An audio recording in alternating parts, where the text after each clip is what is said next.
Hey guys, it's Marla. Welcome back to the weekly reading. This is the reading for the week of November 12th, 2016. And we have a full moon in Taurus this week at 22 degrees. So let's take a look at the cards and see what the energy is going to be this week. The first card is the overall energy, and it is the all gifted one. And we had this one last week in the position of advice from Spirit. This is actually an extra card in this deck. This is the Tarot Apocalypse by Eric Dunn. And it showcases Pandora. Pandora, as most of you know, opened the box that unleashed all the evils in the world. And it said that she closed the box just in time to say one thing, which was hope. Actually, the asteroid Pandora this week is opposite Uranus. So I wonder if for some of you, you're going to get very curious about something and unleash something very unexpected into your worlds this week.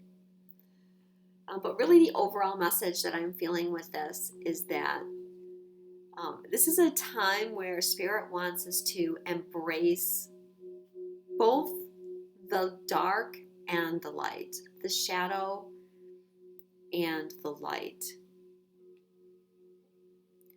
You can't see the good without the bad. You can't see your light without the darkness.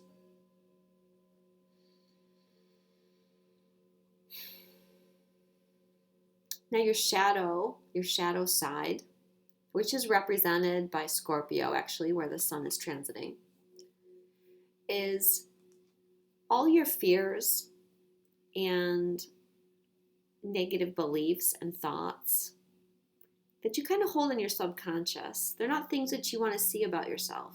They're things that you're trying to hide.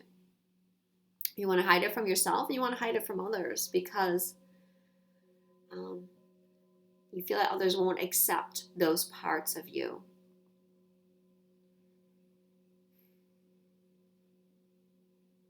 And yet, those parts are equally important, has everything that's good about you.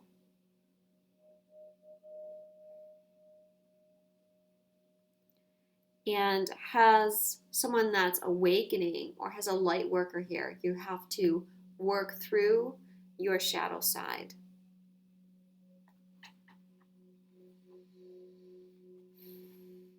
If we haven't worked through our shadow, if we haven't acknowledged it, what we tend to do is project it onto other people. This is where a lot of fears come from. This is why they're so, how do I want to say it? Well, we've been seeing a lot of fear come out this week with the election and everything. Okay, and a lot of this is because so many people have not confronted their shadow yet. They're still living with it subconsciously, and they're projecting it onto other people. That's why you're afraid of someone that's different from you. You know, if someone's a different color or a different religion, or they have a different sexual orientation, you know, that puts you into fear. You're projecting onto other people things that aren't true. And yet all of this is needed and necessary. It's a part of being human. It's one of the reasons why we as a soul choose to incarnate here on earth.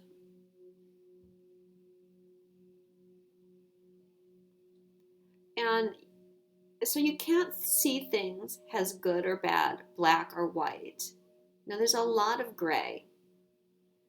And the bad, the dark, has an equal place in life.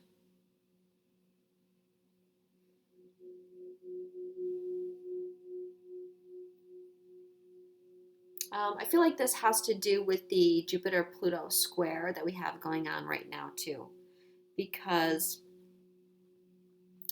Jupiter-Pluto is about seeing that shadow side, that darkness, has a gift, because through that gift, you enable your transformation.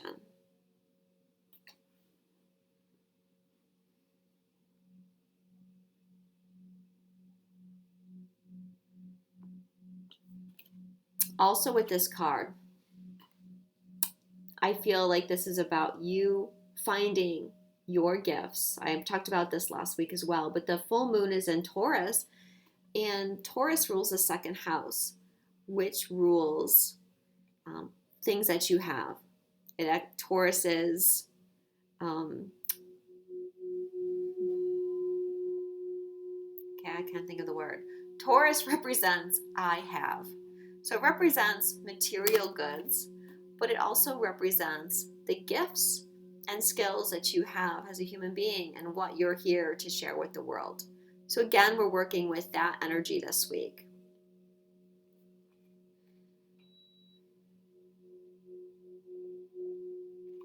The second card, I have two hidden influence cards. The first one is the Hermit. So we're spending a lot of time going inward this week. Or actually what I want to say is the Hermit goes very much with what I was saying about the all-gifted. You see in this deck we have a medicine woman here, and she's outside at night, and she's got this big drum that's like reflecting the light of the moon. It looks like a full moon. In the regular tarot, we have the wise man on top of a mountain holding up his light. This is saying that in the dark is where you find your light. Going within, being alone, confronting your shadow is what is illuminating you. And part of working through your shadow is what brings you these inner treasures that you have to share with other people.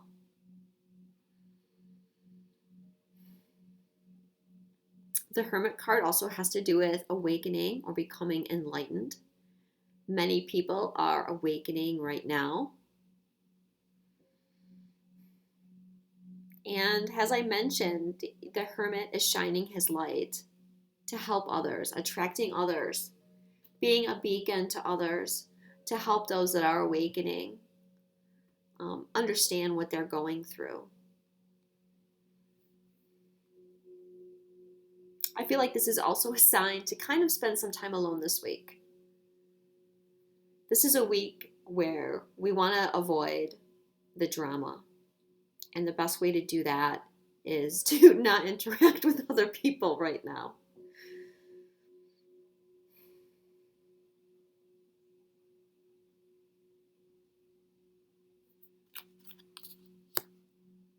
The other hidden influence card is the Lovers.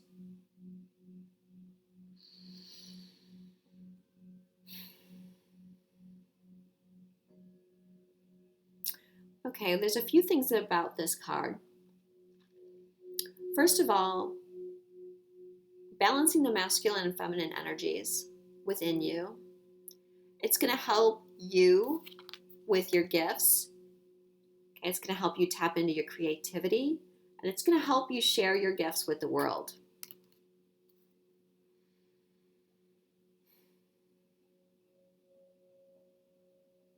So the feminine energy is, let's say it kind of represents our gifts, our knowing.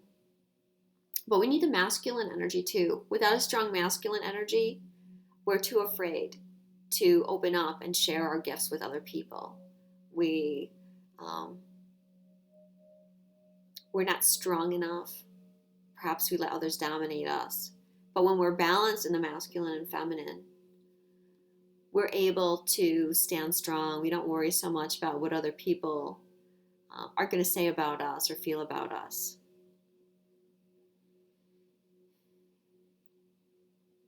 We're able to put ourselves out there more, be strong.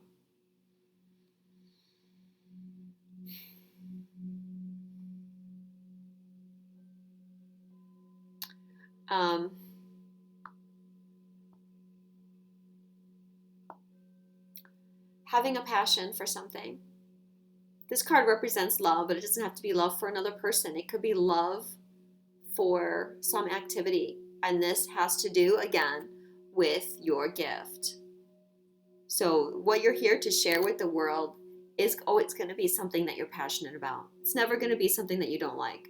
So if you don't like your job, that is not what you're here to do. So find your passions. Tapping into your passions is going to help you express yourself creatively. And then also, what I'm feeling with this card is it's Spirit saying that we are really all one. We're not separate. You know, the flip side of this card is separation. You know, here we have the masculine and feminine in union. If we turn it upside down, it's separation. And there is no separation. Okay, this is going back to the light and the dark.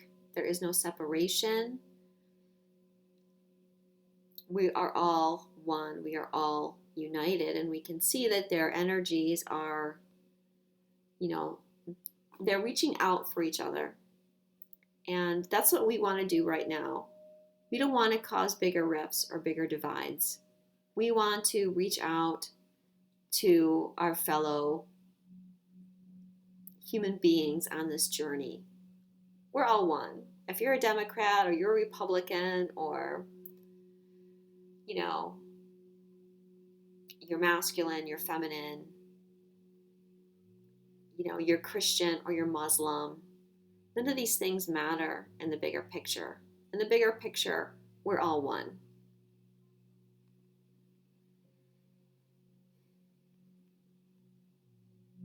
I like this card for the full moon too, because I talked about Taurus being I have, and then Scorpio is I desire. It's where we share our gifts with someone else, where we merge or come together with another person. So I love how this card is fitting with the full moon. And when we're shining our own light, we are attracting our partner to us, our divine partner.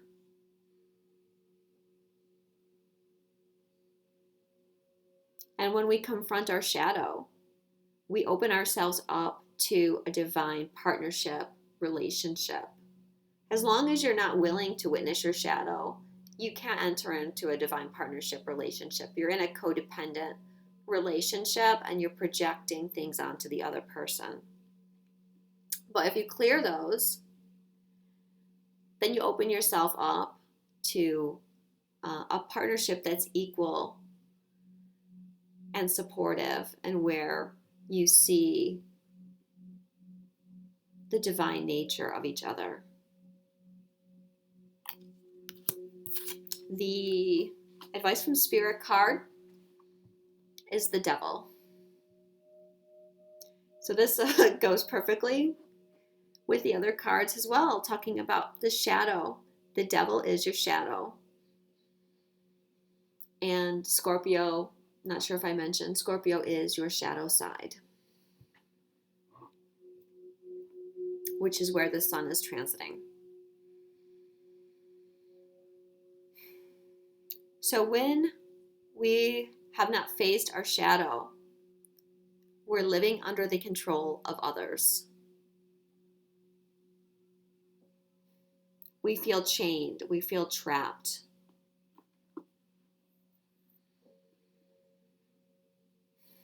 Powerless. We're really being run by our fears in this case. Okay, so another reason why we embrace our shadow. You have to get to know it to get through it.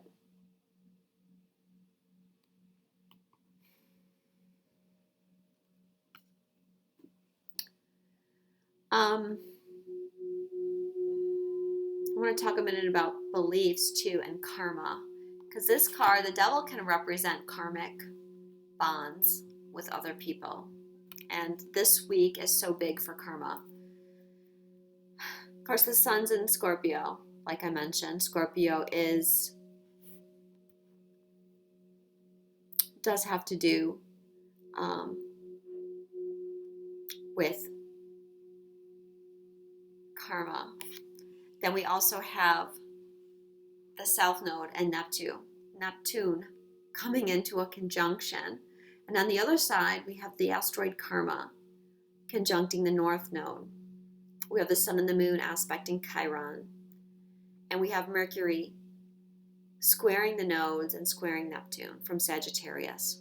So there's a lot going on this week as far as past lives and karmic connections and breaking free of the old karmic bonds. Neptune on the South Node, I talked about this last week. It's going to be exact this week, is breaking free of illusions. And a lot of the illusions are going to be belief systems that we've been indoctrinated in as far as religion, politics, philosophy, all kinds of things. And having Mercury square from Sagittarius, Sagittarius is about our beliefs. We also have Saturn there in Sagittarius too. Saturn's going to be squaring Chiron. A lot of things in your subconscious are from past lives and things that you've experienced and things that you've been taught. And as more and more people are waking up, more and more people are looking at their values and their morals and wondering, where did these come from? Most times it's just, like I said, something that you were taught as a child or something from a past life. And those things are holding us back. Those things are our devil. And if we want to shine our light in the world, we have to confront those. These are things that are keeping you small. Okay? And if you're small, if you're feeling small, you don't have the strength to go out and share your gifts.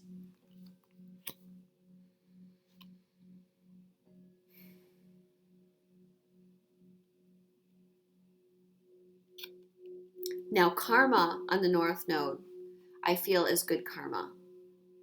These are positive things that's coming into your life, blessings that you've earned in previous incarnations. And I'm also getting that a lot of people are going to be tapping into skills that they had in past lives. And they're going to be able to start bringing these skills to the surface and begin to use those.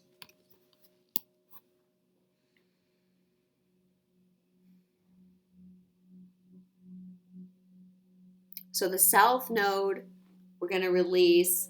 The North Node is bringing some good karma our way to help us move forward in our mission.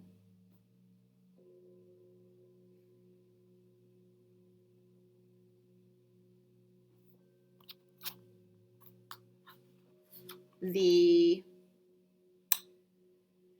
Goddess card for the full moon. I always draw a Goddess card because the moon represents feminine energy. We have Mary Magdalene, unconditional love. Love yourself, others, in every situation, no matter what the outward appearance may be.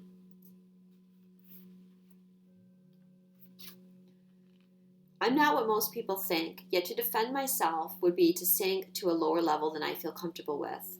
I am one with the divine, just as you are, and it is here that I choose to reside. So I want to just interject here.